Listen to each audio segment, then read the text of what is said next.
जय भीम, जय संविधान। आइए संविधाननामा के एपिसोड नंबर 31 में आप सभी का स्वागत है। आज हम अनुच्छेद 32 पर उसके विस्तार पर चर्चा करेंगे। और पिछले एपिसोड में हम जो है अनुच्छेद 32 की जो तकनीकी जानकारियां हैं जिनके बगैर भी माननीय सुप्रीम कोर्ट उपचार प्रदान करेंगे, वो तकनीकियों पर हम थोड़ी सी बातचीत करेंगे। तकनीकी बारीकियों का पालन करना आवश्यक नहीं होगा। जहां जिस केस में माननीय सुप्रीम कोर्ट को ये समाधान हो जाएगा कि किसी व्यक्ति के साथ, भारतीय नागरिक के साथ उसके फंडामेंटल राइट का वायलेशन हुआ है, तो तकनीकी बारीकियों को दरकिनार करते हुए उसे उपचार प्रदान करेंगे। इसी मुद्दे पर माननीय न्यायाधीश श्री भगवती प्रसाद, माननीय न्यायाधीश श्री भगवती ने इस विषय पर अपने ओपिनियन दिया। उन्होंने कहा, प्रक्रियात्मक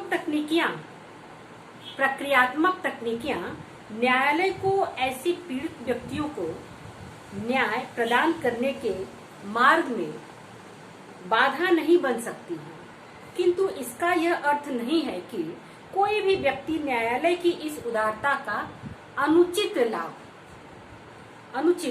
लाभ उठाए। प्रत्येक मामले में सुप्रीम कोर्ट उपचार तभी देगा जब उसे समाधान हो जाएगा कि उसके समक्ष आने वाला जो पीड़ित व्यक्ति है, उसके पीड़ित व्यक्ति का पर्याप्त हित है और वह व्यक्ति किसी दुर्भावना या किसी अन्य उद्देश्य से प्रेरित होकर के सुप्रीम कोर्ट में नहीं आया हुआ है। अगला टॉपिक है रिट जारी करने की सुप्रीम कोर्ट और हाई कोर्ट के अधिकारिता में अंतर।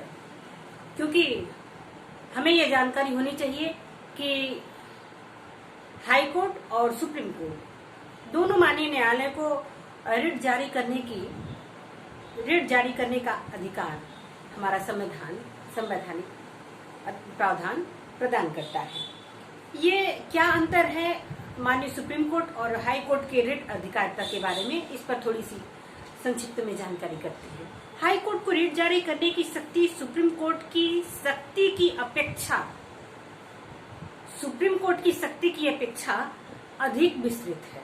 वो कैसे, आइए जानते हैं। संविधान के अनुच्छेद 32 के अधीन सुप्रीम कोर्ट को केवल मूल अधिकारों के प्रवर्तन के लिए ही रिट निकालने की शक्ति या अधिकार है, जबकि हाई कोर्ट न केवल मूल अधिकारों को लागू कराने के लिए बल्कि सामान्य विधि के उल्लंघन के कारण किसी अन्य क्षति या अवैधता के प्रतिशोध मतलब जुर्माने के लिए भी रिट निकाल सकते हैं। बस कुछ शर्तें आवश्यक हैं। उदाहरण के लिए आइए जानते हैं। दृष्टांत कर अनुच्छेद 226 के अधीन हाई कोर्ट को आवेदन मूल अधिकार के अतिक्रमण या उल्लंघन पर तो होगा ही, भाग 3 से बाहर मतलब मूल अधिकार से बाहर संविधान द्वारा अधिरोपित किसी अन्य अधिकार के उल्लंघन पर भी होगा। उदाहरण के लिए जहां राज्य विधानमंडल ने अनुच्छेद 286 द्वारा अधिरोपित परिसीमाओं के उल्लंघन में विक्रय कर अधिरोपित किया है, किंतु अनुच्छेद 32 के अधीन आवेदन नहीं होगा जब तक कि जिस अधिकार का अतिक्रमण हुआ है वह अधिकार के भाग 3 में शामिल मूल अधिकार नहीं है। दोनों अधिकारिताओं के बीच एक और अंतर यह है कि सुप्रीम कोर्ट भारत के राज्य क्षेत्र में किसी भी व्यक्ति, सरकार या प्राधिकार के विरुद्ध रिट तभी निकाल सकता है जब वह व्यक्ति, सरकार या प्राधिकार उस हाईकोर्ट या क्षेत्राधिकार के भीतर भौतिक रूप से निवास करता हो या स्थित हो। यह महत्वपूर्ण अंतर है दोनों न्यायालय, दोनों मतलब हाई कोर्ट और सुप्रीम कोर्ट के रिट अधिकारिता में। जैसा कि हमने पिछले एपिसोड में आपको जानकारी कराया था कि अनुच्छेद 32(1) जो अनुच्छेद 32(1) है, जिसे प्रारूप समिति के अध्यक्ष डॉक्टर B.R. अम्बेडकर ने जो है संविधान का हृदय कहा है, संविधान का सोल कहा है, जिसके बिना संविधान शून्य है, उस पर एक बहुत बड़ी संवैधानिक दायित्व संविधान सभा के माध्यम से हमारा संविधान सुप्रीम कोर्ट पर अधिरोपित करता है। वो ये है कि अनुच्छेद 32(1) में भारतीय संविधान ने सुप्रीम कोर्ट को मूल अधिकारों के संरक्षक और प्रत्याभूति की भूमिका सौंपी है। अगला टॉपिक है उच्चतम न्यायालय व्यक्ति के मूल अधिकारों का संरक्षक है। इस पर थोड़ी चर्चा करते हैं। हम सबको यह जानकारी होनी चाहिए, हम सभी एक जिम्मेदार और जागरूक नागरिक हैं भारत के, और हम सभी को अपने अधिकारों और अपने कर्तव्यों दोनों की जानकारी होनी चाहिए, क्योंकि एक जिम्मेदार व्यक्ति वही होता है जो अपने अधिकार ही नहीं अपने दायित्वों का भी निर्वहन करता है। जहां मूल अधिकारों का उल्लंघन साबित हो जाता है, वहां उच्चतम न्यायालय अनुच्छेद 32 के अधीन राहत उपचार देने के लिए इस आधार पर इनकार नहीं कर सकता है कि व्यक्ति, जो पीड़ित व्यक्ति है, अपना उपचार किसी अन्य न्यायालय से या सामान्य विधि के तहत प्राप्त कर सकता है। ख, याची को अनुतोष के पूर्व विवाद के तथ्यों का जांच कराना होगा, साक्ष्य लेना होगा, ऐसा भी नहीं कह सकते हैं। ग, याची ने पीड़ित उसके मामले में लागू होने वाली उचित रिट की मांग नहीं की है, ऐसी दशा में सुप्रीम कोर्ट उसे रिट या उपचार प्रदान करेगा और मामले की परिस्थितियों के अनुसार उसमें उचित उपांतरण जो उपचार हो सकता है रिट के माध्यम से माननीय सुप्रीम कोर्ट उसे प्रदान करेगा। घ, सामान्यतः प्रभावित व्यक्ति ही आवेदन कर सकता है, किंतु सुप्रीम कोर्ट ने यह अभिनिर्धारित किया कि सामान्यतः सभी मैटर में जो पीड़ित व्यक्ति होता है वही आवेदन करता है, लेकिन इसमें जो है इस अनुच्छेद 32 में सुप्रीम कोर्ट ने यह निर्धारित किया कि सामाजिक या लोकहित के वादों में कोई भी व्यक्ति उपचार के लिए आवेदन कर सकता है।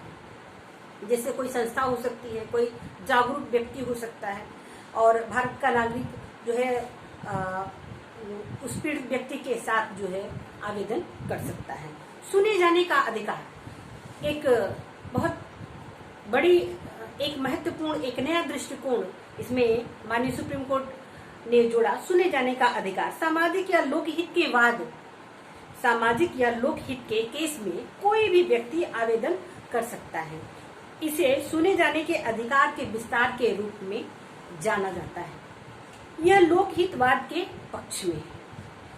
अंग्रेजी और अमेरिकन निर्णयों का अनुसरण करते हुए सुप्रीम कोर्ट ने ये जो सुने जाने का अधिकार है, ये अमेरिकी और अंग्रेजी विधि के निर्णयों से हमने स्वीकार किया है, ग्रहण किया है। सुप्रीम कोर्ट ने लोकहितवाद PIL के मामले में शपथ पत्र पर सुने जाने का अधिकार या उसी के समान बातों में संबंधित कठोर नियम में अपवाद ग्रहण किया है, अपवाद को स्वीकार किया है कि जो है सुने जाने का अधिकार होना चाहिए। अर्थात उन मामलों में जहां किसी अधिकार की रक्षा किसी लोक कर्तव्य को लागू किए जाने या जन साधारण की रुचि हो, लाभ हो, तो उसको सुने जाने के अधिकार के मद्देनजर उसकी सुनवाई होगी। ये जो है अनुच्छेद 32 अपने आप में एक बहुत बड़ा, बहुत विस्तार, इसमें कई टॉपिक जो है अभी स्टेप बाय स्टेप इस पे निर्णय आए हुए हैं। अगले वीडियो में हम इस पर जो है जो एक संक्षिप्त जानकारी है अनुच्छेद 32 की, उस पर हम बातचीत करेंगे, क्योंकि इसमें एक नया दृष्टिकोण आया, एक अलग अलग जो है स्तर पर अनुच्छेद 32 का विस्तार किया गया है। इस वीडियो में इतना ही। अगले वीडियो में हम जो है अनुच्छेद 32 के महत्वपूर्ण टॉपिक पर चर्चा करेंगे। आपको वीडियो कैसा लगा लाइक करें, संविधाननामा को लाइक करें, शेयर करें, कमेंट करें, सब्सक्राइब करें, बेल दबाना ना भूलें, जिससे कि हम एक सामाजिक पहल को आगे बढ़ाएं। इसी साथ जय भारत, जय भीम, जय संविधान।